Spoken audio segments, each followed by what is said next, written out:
हाय दोस्तों, उम्मीद है आपने इस स्टोरी के बाद पहले के पार्ट्स पढ़े होंगे। तो चलो अब हम इस स्टोरी का पार्ट 4 शुरू करते हैं। तो हम वहीं से शुरू करेंगे जहाँ से हमने पहले ख़त्म किया था। अगले सीन में बीसीसी कंपनी के सेकंड फ्लोर के स्टूडियो में डायरेक्टर को दिखाया जाता है, जो एन्यूल से कहते हैं अब उन दोनों को रिकॉर्डिंग रूम में ले आओ ताकि उन्हें भी उनका काम बताकर किसी एक कैरेक्टर की स्क्रिप्ट पकड़ा दे। एन्यूल उन दोनों के पास जाकर कहता है, डायरेक्टर तुम दोनों की आवाज़ सुनना चाहते हैं, रिकॉर्डिंग के लिए आ जाओ। शू खड़ा होकर गुस्से में कुछ कहने लगता है। तभी वहाँ विक्टर के साथ मिस्टर कांग आ जाते हैं, तो शू कुछ नहीं कहता। डायरेक्टर मिस्टर कांग के पास जाकर कहते हैं, प्रेसिडेंट आपका बस मेरा मन किया सबकी मेहनत और हार्डवर्क देखने का तो आ गया। लगता है अभी कोई रिकॉर्डिंग नहीं है। डायरेक्टर कहते हैं, है ना, आप बैठिए। शू एंड बेन, तुम्हारे वॉइस रिकॉर्डिंग का वक्त हो गया है, अब आ जाओ। प्रेसिडेंट, ये दोनों नए वॉइस एक्टर्स हैं, आज पहली बार काम पर आए हैं, इसलिए अभी सिर्फ उनकी वॉइस की क्वालिटी का पता लगाने के लिए रिकॉर्डिंग की जा रही है। मिस्टर कांग शू को देख के नोटिस करते हैं कि ये सब करके वो काफ़ी परेशान और चिड़चिड़ा हो गया है। मिस्टर कांग उसे रिकॉर्डिंग किए बिना न जाने की आंखों के इशारों में रिक्वेस्ट करते हैं। शू मन में कहता है, डेड का मन रखने के लिए मुझे ये करना ही होगा। अगले सीन में बेन और शू दोनों को रिकॉर्डिंग रूम के अंदर दिखाया जाता है और बाकी सब बाहर उन्हें देखने के लिए खड़े हो जाते हैं। बेन कहता है, लगता है हमें एक एनिमे के एक ही सीन के डायलॉग मिले हैं, तभी तो हम दोनों की रिकॉर्डिंग एक साथ हो रही है।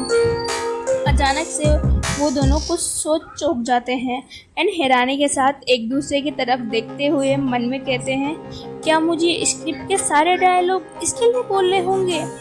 डायरेक्टर कहते हैं, तो अब रिकॉर्डिंग शुरू करते हैं। शू और बेन दोनों हेडफोन्स पहन लेते हैं। सासा और एन्यूल साथ में थम्स अप करके कहते हैं, best of luck shoe and Ben. Ben smile करके उनकी तरफ थम्स अप करता है। शू एक नज़र मिस्टर कांग की तरफ देखकर हल्की सी स्माइल के साथ थम्स अप करता है। डायरेक्टर कहते हैं, 3, 2, 1 स्टार्ट।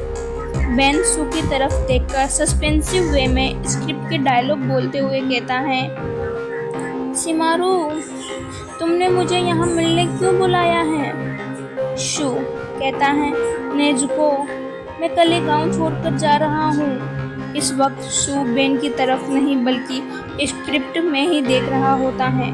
बेन इमोशनल वे में कहता है, नहीं शिमारू, मुझे इस तरह अकेला छोड़कर मत जाओ, मैं तुम्हारे बिना नहीं जी पाऊंगी। डायरेक्टर एन्यूल से कहते हैं, एन्यूल तुमने बेन को गर्ल कैरेक्टर की स्क्रिप्ट क्यों दी?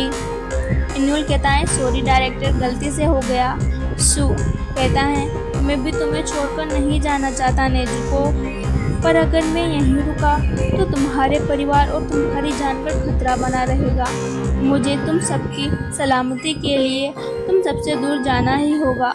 बेन कहता है, मुझे मौत का कोई डर नहीं है, जितनी भी लाइफ बची है उसे मैं तुम्हारे साथ जीना चाहती हूँ। शू मन में कहता है, आज एक कैसी अजीब सिचुएशन में फंस गया मैं, अगर डेड ना आते तो मैं अभी स्क्रिप्ट फाड़कर यहाँ से चला जाता।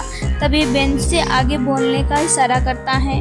शू कहता है, नेजुको मैं तुमसे प्यार करता हूँ, मैं तुम्हें अपने साथ ले जाकर तुम्हारी जान को खतरे में नहीं डाल सकता, पर मैं तुमसे वादा करता हूँ कि जल्द ही उन डाकुओं का आतंक खत्म करके तुम्हारे पास लौट आऊँगा, तुम मेरा इंतज़ार करना। बेन दर्द भरी आवाज़ में कहता है, शिमारू मैं तुम्हारा वापस आने का इंतज़ार करती रहूँगी, I love you. Shoe Ben की आंखों में देखकर कहता है, लव यू टू नेजुको। ये सुन बेन ब्लश हो जाता है। उन दोनों का आई कांटेक्ट चल रहा होता है। तभी बाहर सब तालियां बजाते हैं, जिससे बेन और शू एक दूसरे से नज़रें चुराकर बाहर की तरफ देखने लगते हैं। फिर वो दोनों बाहर आकर सबके पास आ जाते हैं। शू मिस्टर कांग की तरफ देखता है। जो कि अभी काफ़ी खुश होते हैं। उन्हें खुश देख शू को भी अच्छा लगता है। एनुअल बेन से कहता है, तुमने बहुत अच्छा किया बेन, फर्स्ट बार का देखा जाए तो तुमने गजब ही कर दिया। और शू, तुमने भी काफ़ी अच्छा किया। डायरेक्टर कहते हैं, बेन, तुमने गर्ल कैरेक्टर के डायलॉग भी पूरे इमोशंस के साथ बोले, तुम काफ़ी प्रतिभाशाली हो। और शू, भले ही अभी तुम्हारी आवाज़ में इमोशंस की कमी है, पर तुम भी आगे जाकर अच्छे वॉइस एक्टर बनोगे। हमें तुम जैसे वॉइस एक्टर्स की काफ़ी ज़रूरत है। मिस्टर कांग कहते हैं, तुम दोनों का टैलेंट काबिल तारीफ है। मन में बेन की आवाज़ मुझे काफ़ी कुछ चोई के जैसी लगी। अभी वो यहाँ होता तो इन दोनों के काम में बहुत सी गलतियाँ निकालता। अगले सीन में बेन को कुछ और लड़कों के साथ लिफ्ट में दिखाया जाता है। वो मन में कहता है, मैंने यहाँ आने से पहले सोचा नहीं था कि मेरा जॉब का पहला दिन इस तरह का होगा। लिफ्ट में उस जगह देखकर जहाँ आते वक्त बेन के साथ शू खड़ा था, कहता है, इस बार वो यहाँ नहीं है। स्टूडियो में वो विक्टर के साथ उसी वक्त चला गया था। बड़ा अजीब इंसान है अकड़ू कहीं का। लिफ्ट में ऊपर की साइड देखते हुए कहता है, यहाँ कोई सीसीटीवी कैमरा नहीं है। यहाँ का सिक्योरिटी सिस्टम बेहद कमज़ोर लगता है। लिफ्ट से बाहर आने पर कहता है, पर बाहर तो सीसीटीवी लगा रखा है। अगले सीन में शू और विक्टर को बीसीसी से बाहर पार्किंग एरिया में दिखाया जाता है। शू कहता है, तुमने इतना सब आज जानबूझकर किया, क्या मज़ा आया मुझे इस तरह परेशान करके।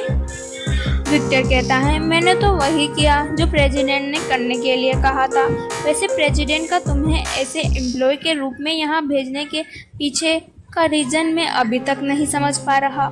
शू कहता है, वो जो भी करते हैं उसके पीछे बेहद खास रीज़न होता है। मुझे यहाँ भेजने के पीछे भी ज़रूर कोई खास रीज़न होगा।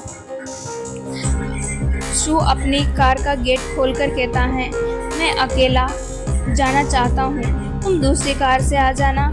शू कार में बैठकर वहाँ से चला जाता है। अगले सीन में बेन को दिखाया जाता है जो पैदल रोड में चल रहा होता है। वो खुद से कहता है, वैसे तो विक्टर के साथ रहने की वजह से मैंने सारी बिल्डिंग देख ली, पर फिर भी मुझे सिक्योरिटी रूम का कहीं कोई नामो निशान नहीं दिखा। खैर अभी वो इतना ज़रूरी नहीं है। फ़िलहाल तो मुझे जोरों की भूख लग रही है। अंधेरा पड़ चुका है। मुझे लगा नहीं था कि जॉब से छुट्टी इतनी लेट होगी। धत्तेरे की, मुझे तो खाना बनाना ही नहीं आता और वो खाना मुझसे ही बनवाएगा। फिर तो आज रात भूखा ही सोना पड़ेगा। कल तक तो मैं कैसे भी करके टाइम निकाल कर कुछ खाने लायक बनाना सीख लूँगा। इसलिए अभी के लिए तो स्टोर से ही कुछ खाने के लिए ले जाता हूँ। तभी बेन का ध्यान एक लेडी पर जाता है जिसका सामान नीचे गिरा होता है। बेन जल्दी से उस लेडी के पास जाता है एंड कहता है, मिस, मैं आपकी हेल्प करवा देता हूँ। आपके पास लिटिल बेबी है तो आपको सामान उठाने में दिक्कत हो रही होगी। बेन सामान उठाकर बैग में रखने लगता है एंड उस लेडी से कहता है, आपको बेबी साथ में होने के साथ इतना सारा सामान नहीं उठाना चाहिए था, इससे बेबी को काफ़ी परेशानी हो रही होगी। वो लेडी कहती हैं, तुमने सही कहा, मैं आगे से इस बात का ध्यान रखूँगी। दूसरी तरफ इसी वक्त जहाँ बेन होता है वहीं शू अपनी कार से होकर गुजर रहा होता है। शू की नज़र बेन पर पड़ती है तो वो कार की स्पीड थोड़ी स्लो कर लेता है एंड बेन को उस लेडी की मदद करता देख कुछ सोच स्माइल करता है एंड फिर से कार की स्पीड तेज करने लगता है। तभी कोई अचानक से उसकी कार के सामने आ जाता है जो देख शू चौंक जाता है। उस पर्सन के कार की विंडो के पास आने पर हम देखते हैं कि वो माशिरो है। वो कार की विंडो नॉक करता है। शू विंडो ओपन करके कहता है, तुम ऐसे नशेड़ियों की तरह अचानक से कार के सामने आकर क्यों खड़े हो गए?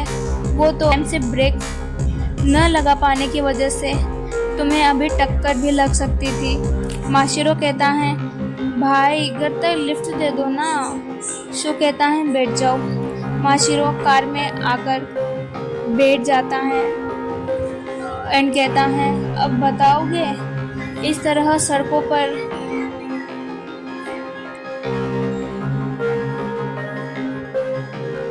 शो कहता है अब बताओगे इस तरह सड़कों पर भिखारियों की तरह क्यों घूम रहे हो। माशिरो कहता है अभी तुम किसे देख रहे थे कार रोककर, तुम्हारा बीवी बच्चा था क्या वो। ये सुन शो को गुस्सा आ जाता है। वो कार रोककर माशिरो को कार से बाहर निकाल देता है और कहता है सॉरी मैं तुम्हें लिफ्ट नहीं दे सकता। तुम्हारी बकवास बातें सुनकर पहुंचने तक मेरा सिर दर्द के मारे ब्लास्ट हो सकता है। ऐसा कहकर शो चला जाता है। माशिरो गुस्से में कहता है ये आज सबको हो क्या रहा है, जिसे देखो वो मेरी इंसल्ट करके मुझे कार से बाहर निकाल रहा है। अगला सीन कुछ देर पहले का दिखाया जाता है। माशिरो और लुकास कार में जा रहे होते हैं। लुकास एक रोमांटिक सॉन्ग है, आजकल बड़े रोमांटिक सॉन्ग सुनने लगे हो सीनियर, तुम कोई लड़की पटा ली शायद तुमने। ये सुन लुकास भड़क जाता है। वो गुस्से में कहता है मुझसे किस के अलावा किसी और सिलसिले में बात करने की आगे से जुर्रत मत करना, निकलो मेरी कार से। माशिरो कहता है पर मैंने ऐसा क्या गलत कह दिया जो तुम इस तरह से भड़क रहे हो। लुकास गुस्से में कहता है निकलो वरना लात मार कर निकाल दूंगा। लुकास की कार इस वक्त बेन से ज़्यादा दूरी पर नहीं होती। बेन उस लेडी को सामान सौंपने के बाद जैसे ही आगे बढ़ता है उसकी नज़र लुकास की कार पर पड़ती है, जो देख वो मन में कहता है ये कार तो लुकास की है। तभी लुकास की कार से माशिरो बाहर निकलता है। बेन कहता है ये कौन निकला उसकी कार से, शायद उसको कोई फ्रेंड होगा, शायद लुकास घर जा रहा है तो उससे लिफ्ट ले लेता हूँ, जल्दी घर पहुँच जाऊँगा। बेन लुकास की कार की तरफ जाने लगता है तो लुकास कार लेकर चला जाता है। बेन कहता है अरे यार 2 मिनट और रुक जाते ना, मेरे पास टाइम बहुत कम है और काम बहुत ज़्यादा, मुझे सारे काम का एडजस्टमेंट बिठाकर डेली वर्क का नया शेड्यूल बनाना पड़ेगा, वरना ऐसे तो पागल हो जाऊंगा। बेन थोड़ा आगे जाने पर रुक जाता है और अपने सिर पर टेप करके कहता है धत तेरे की, मैं अभी खाना ले जाना भूल ही जाता। अगले सीन में शो को दिखाया जाता है जो अपने घर आ गया होता है।